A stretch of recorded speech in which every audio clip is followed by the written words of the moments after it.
अब जिक्र करते हैं सांसद का। सांसद रणदीप सिंह सुरजेवाला का। वो चुनाव आयोग पर भड़कते हुए नजर आए, या ये कहें कि तीखे बयान देते हुए नजर आए। उन्होंने यहां तक कह दिया कि चुनाव आयोग सरकारी पिट्ठू बन चुका है। उन्होंने कहा कि राहुल गांधी ने महाराष्ट्र की वोटर लिस्ट का महज डेटा ही तो मांगा है। 60 से 70 दिनों के अंतराल में ही महाराष्ट्र में जो है वो 50 लाख से ज्यादा वोटर बढ़ गए। आखिर कैसे? इसी के चलते तो डेटा जो है वो राहुल गांधी मांग रहे हैं, कहते हुए रणदीप सिंह सुरजेवाला नजर आए।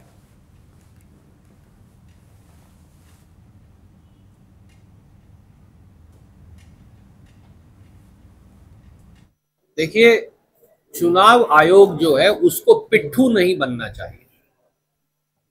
मुझे मालूम है मैं किस शब्द का इस्तेमाल। दुर्भाग्य से चुनाव आयोग सरकारी पिट्ठू बन गया। और जब निष्पक्ष चुनाव करवाने वाला चुनाव आयोग सरकारी पिट्ठू बन जाए तो इस देश में प्रजातंत्र अपने आप खतरे में चला जाएगा। जो राहुल गांधी जी मांग रहे हैं वो केवल और केवल वोटर लिस्ट का डेटा मांग रहे हैं, क्योंकि लोकसभा और विधानसभा चुनाव के बीच महाराष्ट्र में 50 लाख से अधिक वोटर बढ़ गए।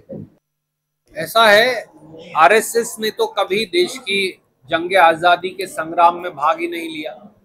वो तो अंग्रेज के साथ थे।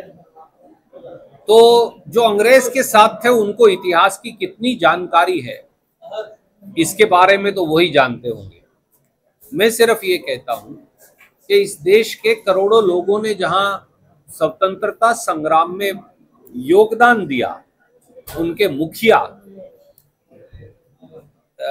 महात्मा गांधी थे। अब जिक्र करते हैं सांसद का। सांसद रणदीप सिंह सुरजेवाला का। वो चुनाव आयोग पर भड़कते हुए नजर आए, या ये कहें कि तीखे बयान देते हुए नजर आए। उन्होंने यहां तक कह दिया कि चुनाव आयोग सरकारी पिट्ठू बन चुका है। उन्होंने कहा कि राहुल गांधी ने महाराष्ट्र की वोटर लिस्ट का महज डेटा ही तो मांगा है। 60 से 70 दिनों के अंतराल में ही महाराष्ट्र में जो है वो 50 लाख से ज्यादा वोटर बढ़ गए। आखिर कैसे? इसी के चलते तो डेटा जो है वो राहुल गांधी मांग रहे हैं, कहते हुए रणदीप सिंह सुरजेवाला नजर आए।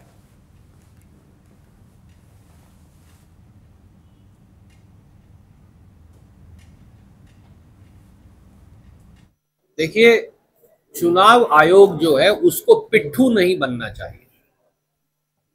मुझे मालूम है मैं किस शब्द का इस्तेमाल। दुर्भाग्य से चुनाव आयोग सरकारी पिट्ठू बन गया।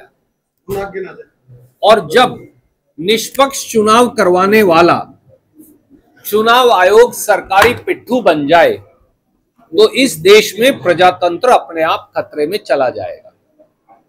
जो राहुल गांधी जी मांग रहे हैं वो केवल और केवल वोटर लिस्ट का डेटा मांग रहे हैं, क्योंकि लोकसभा और विधानसभा चुनाव के बीच महाराष्ट्र में 50 लाख से अधिक वोटर बढ़ गए। ऐसा है, आरएसएस ने तो कभी देश की जंग आजादी के संग्राम में भाग ही नहीं लिया। वो तो अंग्रेज के साथ थे। तो जो अंग्रेज के साथ थे उनको इतिहास की कितनी जानकारी है इसके बारे में तो वही जानते होंगे। मैं सिर्फ ये कहता हूं कि इस देश के करोड़ों लोगों ने जहां स्वतंत्रता संग्राम में योगदान दिया, उनके मुखिया महात्मा गांधी थे।